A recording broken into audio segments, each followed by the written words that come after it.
ดีว่าเจ้านี่น้ำเปล่าหัวใจอายมันปวดเจ้ามีน้ำเบาขาวก็บ่เห็นป่านนี้เนาะจึงมาพ่อมาจวบ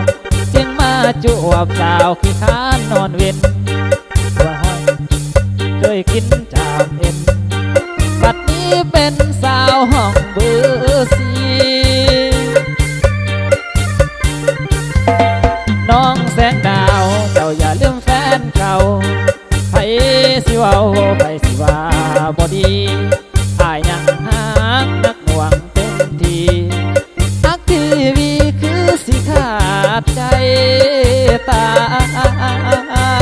ยเอาวันนี้เบาทองที่สดให้นะ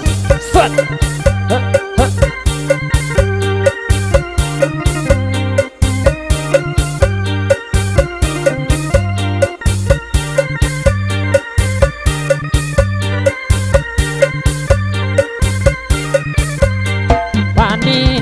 จึงมาพ่อมาจวบ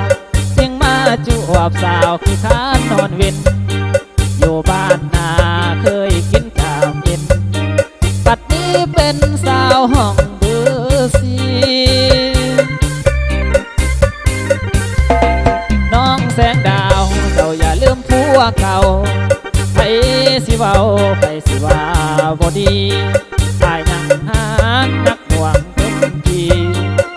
ทีวีคือสิขาดใจ